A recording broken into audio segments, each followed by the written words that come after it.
গাজায় যাচ্ছে না পর্যাপ্ত ত্রাণ, অনাহারে ত্রাণ সংগ্রহ করতে গিয়ে মারা যাচ্ছেন ফিলিস্তিনিরা। ধেয়ে আসছে আটলান্টিকে সৃষ্ট শক্তিশালী ঘূর্ণিঝড় এরিন, যুক্তরাষ্ট্রের উপকূলে বিপজ্জনক পরিস্থিতি সৃষ্টির আশঙ্কা। পুতিন জেলেনস্কিকে নিয়ে বসতে চান ট্রাম্প, ইউক্রেনের পূর্বাঞ্চলের দুটি প্রদেশ রাশিয়ার কাছে ছেড়ে দেওয়ার শর্ত পুতিনের।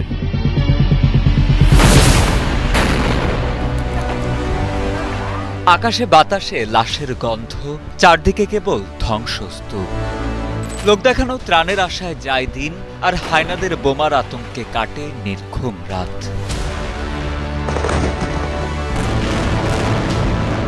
আস্ত শহরই যেন পরিণত উন্মুক্ত কারাগারে, যেখানে নেই বেঁচে থাকার অধিকার। বিধ্বস্ত পুরো শহর ঘেরা সারি সারি সাজোয়া জানে, আর মাথার ওপরে বোমার ও বিমানের সার্বক্ষণিক টহল। নেই পর্যাপ্ত খাবার, নিরাপদ আশ্রয়, এমনকি জীবনের নিরাপত্তা। মারণাস্ত্রের আঘাতে নয়, বরং ক্ষুধার জ্বালাতেই এখানে নিভে যায় শত শত প্রাণ। ইসরায়েলের অবরোধের কারণে চরম মানবিক সংকটের মুখোমুখি গাজা উপত্যকা। উপত্যকাটিতে প্রতিদিন প্রয়োজন অন্তত 1000 ট্রাক ত্রাণ সহায়তা। তবে দৈনিক সেখানে প্রবেশ করছে কম বেশি 100টি ট্রাক, যা মোট চাহিদার মাত্র 10% পূরণ করতে পারে। সবকিছুই কঠিন, সব জায়গায় সমস্যা, আর আমাদের অবস্থা এখানে খুবই শোচনীয়। আমাদের একটা সমাধান দরকার। এই পরিস্থিতি ভালো নয়। আমাদের সাথে যা হচ্ছে তা চরম অন্যায়। পৃথিবীর সব মানুষ শান্তিতে থাকে, আর আমরাই কেবল একমাত্র যারা সন্ত্রাস, ভয়, অপমান ও অনাহারের মধ্যে বাস করছি। গাজায় দৈনিক ত্রাণের প্রয়োজনীয়তা ও সরবরাহ নিয়ে এ তথ্য দিয়েছেন ফিলিস্তিনি সিভিল ডিফেন্সের মুখপাত্র মাহমুদ বাশাল। সম্প্রতি কাতার ভিত্তিক সংবাদ মাধ্যম আল জাজিরাকে তিনি জানান, গাজায় প্রতিদিন প্রবেশ করে 100টি ত্রাণের ট্রাক, যার বেশিরভাগই চলে যায় ব্যবসায়ীদের কাছে। ফলে পূরণ হয় না উপত্যকাটির বাসিন্দাদের ত্রাণ চাহিদা। বিমান থেকে ফেলা ত্রাণ নিয়ে খাওয়া, সত্যি বলতে এটাই করতে হচ্ছে আমাদের যা অবস্থা, তাতে আর কোনো উপায় নেই। আমরা এর চেয়ে ভালো কিছু প্রাপ্য, কিন্তু এভাবেই নিতে হচ্ছে এখন। আকাশ থেকে ফেলা ত্রাণই হোক বা যাই হোক, এতে আমাদের কোনো বিশ্বাস নেই, কিন্তু আমরা চেষ্টা করতে বাধ্য, কারণ আমরা যদি চেষ্টা না করি তাহলে বাঁচব না। 22 মাসেরও বেশি সময় ধরে চলা সংঘাতের মধ্যে 2 মার্চ গাজায় নতুন করে অবরোধ শুরু করে ইসরায়েল সরকার। টানা 11 সপ্তাহ অবরোধের পর মে মাসের শেষ দিক থেকে উপত্যকাটিতে খুবই সীমিত পরিসরে ত্রাণ প্রবেশ করতে দেয় দেশটি। গাজার স্থানীয় স্বাস্থ্য মন্ত্রণালয়ের তথ্য অনুযায়ী চলমান সংঘাত শুরুর পর থেকে উপত্যকাটিতে অনাহারে মৃত্যু হয়েছে 251 জন ফিলিস্তিনির। ত্রাণ নিতে গিয়েও হত্যার শিকার হচ্ছেন শত শত ফিলিস্তিনি।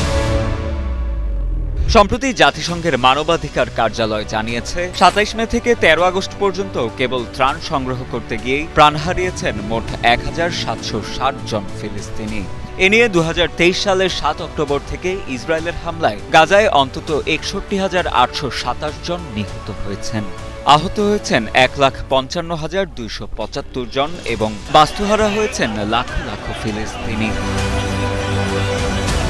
ইসরায়েলের ভাষ্য, তারা অবাধে ত্রাণবাহী গাড়ি প্রবেশ করতে দিচ্ছে উপত্যকাটিতে। তবে অনেক এনজিওর অভিযোগ, 2 মার্চ থেকে তাদের জীবন রক্ষাকারী ত্রাণ সামগ্রীর একটি ট্রাকও উপত্যকাটিতে প্রবেশ করতে দেয়নি ইসরায়েলি সেনারা। এদিকে ফ্রান্স ভিত্তিক আন্তর্জাতিক দাতব্য সংস্থা ডক্টরস উইদাউট বর্ডার্সের কর্মকর্তা নাতাশা দাভিয়েস উদ্বেগ প্রকাশ করে জানান, গাজায় যে পরিমাণ ত্রাণের ট্রাক প্রবেশের অনুমতি দেয়া হচ্ছে তা সাগরে 1 ফোঁটা পানির মতো। তাই গাজা সীমান্তে আটকা পড়া ত্রাণবাহী ট্রাকগুলোকে দ্রুত প্রবেশ করতে দেওয়ার বিষয়টিতেও জোর দেন এই কর্মকর্তা। সাজানো সবুজ গলফ মাঠের উপর হঠাৎ এক ছোট বিমান প্রায় আছড়ে পড়ে, কিন্তু আশ্চর্যজনকভাবে ছোট বিমানটির উভয় আরোহী সুস্থ ছিলেন। সিডনির উত্তরাঞ্চলের মোনাভেল গলফ কোর্টে গত 17 আগস্ট এক ইঞ্জিনের পাইপার চেরোকি নামের হালকা বিমান হঠাৎ ইঞ্জিন সমস্যার কারণে জরুরিভাবে অবতরণ করে এবং স্কিড করে একটি ছোট ঢালের উপর থেমে যায়। আরোহী ছিলেন একজন প্রশিক্ষক ও একজন শিক্ষার্থী। তাদেরকে তাৎক্ষণিক রয়্যাল নর্থ শোর হসপিটালে পাঠানো হয়। তাদের শরীরে শুধুমাত্র সামান্য আঘাত বা কেটে যাবার লক্ষণ দেখা যায়। নিউ সাউথ ওয়েলস অ্যাম্বুলেন্স বিভাগের কর্মকর্তা ক্রিস পেক জানান, তাদের টিম ঘটনাস্থলে গিয়ে দেখতে পায় বিমানটি মাঠে জরুরি অবতরণ করেছে। আরোহী দুজনই নিজেরাই বের হয়ে আসেন। কেবল হালকা কাটাছেঁড়া ছিল। তাদের হাসপাতালে নেওয়া হয়েছে পর্যবেক্ষণের জন্য। এত বড় দুর্ঘটনার পরও তারা সচেতন অবস্থায় ছিলেন, এটা সত্যিই বিস্ময়কর। প্রত্যক্ষদর্শীরা জানান, তারা যখন গলফ খেলছিলেন তখন হঠাৎ আকাশ থেকে বিমানটি নেমে আসতে দেখে ভয় পেয়ে যান। মুহূর্তের জন্য সবাই ভয়ে চিৎকার করে ওঠে, কিন্তু শেষ মুহূর্তে বিমানটি ঘুরে মাঠে পড়ে যায়। মনে হলো পাইলট মানুষকে আঘাত না করে খালি জায়গা খুঁজছিলেন। তিনি আসলেই দারুণ কাজ করেছেন। ঘটনার কারণ এখনও তদন্তাধীন। অস্ট্রেলিয়ার সিভিল এভিয়েশন সেফটি অথরিটি এবং ট্রান্সপোর্ট সেফটি ব্যুরো বিষয়টি খতিয়ে দেখছে। তবে স্থানীয়রা বলছেন, পাইলটের দক্ষতা এবং ভাগ্যের জোরে আজ এক ভয়াবহ বিপদ থেকে রক্ষা পাওয়া গেছে। যে কোনো মূল্যে রাশিয়া ইউক্রেন যুদ্ধ থামাতে চান মার্কিন প্রেসিডেন্ট ডোনাল্ড ট্রাম্প। যুদ্ধ থামাতে এবার রাশিয়ার প্রেসিডেন্ট ভ্লাদিমির পুতিন ও ইউক্রেনের প্রেসিডেন্ট ভলোদিমির জেলেনস্কিকে একসাথে নিয়ে আলোচনায় বসতে চান মার্কিন এই প্রেসিডেন্ট। সম্প্রতি হোয়াইট হাউসের দুটি সূত্রের বরাত দিয়ে এসব তথ্য জানিয়েছে যুক্তরাষ্ট্রভিত্তিক সংবাদ মাধ্যম এক্সিওস। প্রতিবেদনটি বলছে, প্রেসিডেন্ট ডোনাল্ড ট্রাম্প আগামী শুক্রবারই পুতিন ও জেলেনস্কিকে নিয়ে বৈঠক করতে চান। নাম প্রকাশ্যে অনিচ্ছুক সূত্রের বরাত দিয়ে বলা হয়, রাশিয়ার প্রেসিডেন্ট ভ্লাদিমির পুতিন যুক্তরাষ্ট্রের প্রেসিডেন্ট ডোনাল্ড ট্রাম্পের সঙ্গে বৈঠকে ইউক্রেন যুদ্ধ বন্ধ করে শান্তি প্রতিষ্ঠার লক্ষ্যে যে শর্ত দিয়েছেন, তাতে ইউক্রেনকে পূর্বাঞ্চলের 2 অঞ্চল পুরোপুরি মস্কোর হাতে ছেড়ে দিতে হবে। স্থানীয় সময় সোমবার ওয়াশিংটনে ইউক্রেনের প্রেসিডেন্ট ভলোদিমির জেলেনস্কির সঙ্গে বৈঠক করবেন ডোনাল্ড ট্রাম্প। সূত্রগুলো বলছে, ট্রাম্প ইউরোপীয় নেতাদের সঙ্গে বৈঠকের পরবর্তী ফোনালাপে জানিয়েছেন যে তিনি যত দ্রুত সম্ভব, এমনকি আগামী শুক্রবারের মধ্যেই পুতিন ও জেলেনস্কিকে নিয়ে একটি ত্রিপক্ষীয় সম্মেলনের আয়োজন করতে চান। তবে এখনো পর্যন্ত পুতিন প্রকাশ্যে এমন কোনো সম্মতির কথা বলেননি। এদিকে পুতিনের সাথে দ্বিপাক্ষিক বৈঠকের পর ট্রাম্প ও তার বিশেষ দূত স্টিভ উইটকফ আলাস্কা থেকে ওয়াশিংটনে ফেরার পথে বিমানেই ইউক্রেনের প্রেসিডেন্ট জেলেনস্কি এবং যুক্তরাজ্য, France, Germany, Italy, Finland, NATO ও ইউরোপীয় কমিশনের নেতাদের কাছে পুতিনের অবস্থান তুলে ধরেছেন বলেও জানানো হয় সেই প্রতিবেদনে। এক্সিওসের প্রতিবেদন অনুযায়ী শান্তি আলোচনায় কিছু শর্ত দিয়েছেন রুশ প্রেসিডেন্ট ভ্লাদিমির পুতিন, যার মধ্যে অন্যতম হল ইউক্রেনকে তাদের পূর্বাঞ্চলীয় 2টি প্রদেশ দোনেস্ক ও লুহান্স্কের পুরো নিয়ন্ত্রণ রাশিয়ার কাছে ছেড়ে দিতে হবে। অন্যদিকে খেরসন ও জ্যাপোরিজিয়া প্রদেশে যুদ্ধের বর্তমান অবস্থান অনুযায়ী যুদ্ধবিরতিতে যেতে হবে। পুতিন খেরসন ও জ্যাপোরিজিয়ায় আর অগ্রসর না হওয়ার যে প্রস্তাব দিয়েছেন, সেটিকে তিনি ছাড় হিসেবে উল্লেখ করছেন।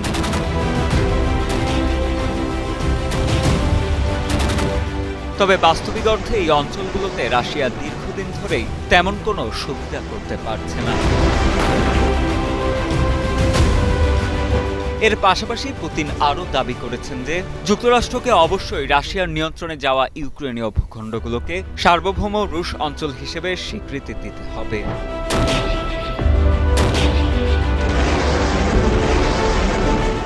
ট্রাম্প এই বৈঠককে সফল বললেও পুতিন তার অবস্থানে ছিলেন অনড়।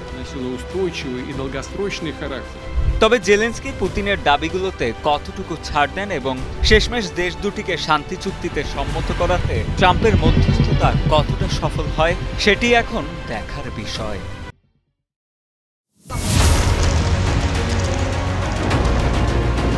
সাগর মহাসাগর উত্তাল করে দিয়েছে বিধ্বংসী ঘূর্ণিঝড় এরিন। মাত্র 24 ঘন্টার মধ্যেই সাধারণ একটি ঝড় থেকে বিধ্বংসী ঘূর্ণিঝড়ে পরিণত হয়েছে এটি। আটলান্টিক মহাসাগরের ইতিহাসে এত দ্রুত শক্তিশালী হওয়া ঝড়গুলোর মধ্যে এরিন অন্যতম। প্রথমে এই ঘূর্ণিঝড়টি ক্যাটাগরি 5-এ অন্তর্ভুক্ত হলেও পরবর্তীতে কিছুটা দুর্বল হয়ে ক্যাটাগরি 3-এ নেমে আসে। তবু এর বিস্তৃতি এবং ক্ষমতা এখনও বেশ বিধ্বংসী বলেই মনে করছেন আবহাওয়াবিদরা। মার্কিন জাতীয় ঘূর্ণিঝড় কেন্দ্র NHC জানিয়েছে 16 আগস্ট সর্বোচ্চ শক্তিতে পৌঁছেছিল ঘূর্ণিঝড়টি। সে সময় বাতাসের গতিবেগ ছিল ঘন্টায় প্রায় 260 কিলোমিটার। বর্তমানে এটি ক্যারিবিয়ান সাগরের অ্যাঙ্গুইলা থেকে ১৭০ কিলোমিটার দূরে অবস্থান করছে। যদিও এরিন তার সর্বোচ্চ শক্তি হারিয়ে ফেলেছে, তবে এর আকার এখনও অনেক বড়। ঝড়ের কেন্দ্র থেকে প্রায় ৩৩০ কিলোমিটার পর্যন্ত এলাকায় এখনও ট্রপিক্যাল স্টর্মের বাতাস বইছে। ঘূর্ণিঝড়টির প্রভাবে ভার্জিন দ্বীপপুঞ্জ এবং পুয়ের্তো রিকোর মতো এলাকায় আকস্মিক বন্যা এবং ভূমিধসের ঝুঁকি তৈরি হয়েছে। এনএইচসি এর পূর্বাভাস অনুযায়ী এই অঞ্চলগুলোতে আজ প্রায় ১৫ সেন্টিমিটার পর্যন্ত বৃষ্টি হতে পারে। এছাড়াও এরিনের কারণে দেখা দিয়েছে দাবানলের মতো আরও একটি অপ্রত্যাশিত ঝুঁকি। এরিন বর্তমানে পুয়ের্তো রিকো এবং ডমিনিকান রিপাবলিকের উত্তর দিক দিয়ে এগিয়ে যাচ্ছে। এনএইচসি এর পরিচালক মাইক ব্রেনান জানান, ঘূর্ণিঝড়টির কারণে পুরো যুক্তরাষ্ট্রের পূর্ব উপকূল, বাহামা এবং বারমুডায় তীব্র ঢেউ এবং রিপ কারেন্টের মতো বিপজ্জনক পরিস্থিতি তৈরি হতে পারে। যদিও এটি আগামী সপ্তাহে যুক্তরাষ্ট্রের মূল ভূখণ্ড থেকে দূরে সরে যাবে, তবে এবছরের ঘূর্ণিঝড় মৌসুমকে স্বাভাবিকের চেয়ে বেশি সক্রিয় বলে পূর্বাভাস দিয়েছে মার্কিন সরকারের আবহাওয়া সংস্থা NOAA।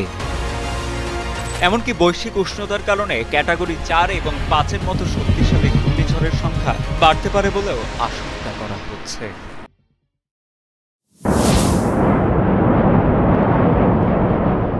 স্পেনে ভয়াবহ দাবানলে পুড়ছে ঘরবাড়ি। সর্বোচ্চ চেষ্টা হিসেবে হেলিকপ্টার থেকে পানি ফেলে আগুন নেভানোর চেষ্টা করছেন দমকল কর্মীরা। এমন দৃশ্য দেখা যায় গত ১৭ আগস্ট রবিবার স্পেনের পোর্তো এবং কাস্ট্রেলিও ডে কারবেরা এলাকায়। হেলিকপ্টার থেকে প্রতিবার প্রায় ৩,০০০ লিটার পানি ফেলা হয়, যা একটি ছোট সুইমিং পুলের সমান। মাটিতে দাঁড়িয়ে ফায়ার ব্রিগেডের সদস্যরা হোস পাইপ দিয়ে আগুন নিয়ন্ত্রণের চেষ্টা করছেন, কিন্তু তীব্র গরম এবং শুষ্ক আবহাওয়ার কারণে আগুন ছড়িয়ে পড়ছে দ্রুত। স্পেন জুড়ে এখনও সক্রিয় বৃষ্টি দাবানল নিয়ন্ত্রণে হিমশিম খাচ্ছে কর্তৃপক্ষ।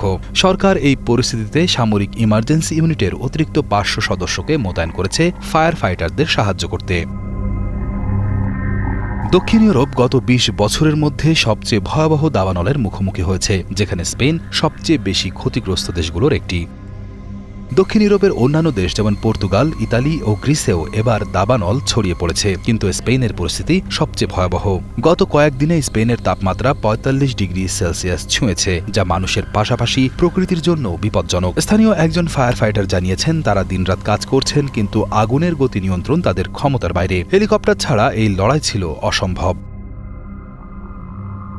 এবছর স্পেনে দাবানলে পুড়ে গেছে প্রায় ১,২০,০০০ হেক্টর বনাঞ্চল, যা প্রায় ১,৬৮,০০০ ফুটবল মাঠের সমান। প্রতি বছর দাবানলের কারণে স্পেনের অর্থনীতির ক্ষতি হয় প্রায় ১ বিলিয়ন ইউরো বা ১,২৬০ কোটি টাকা। স্পেনে দাবানলের প্রধান কারণ জলবায়ু পরিবর্তন এবং মানুষের অসতর্কতা, যেমন সিগারেটের টুকরো কিংবা ক্যাম্প ফায়ার।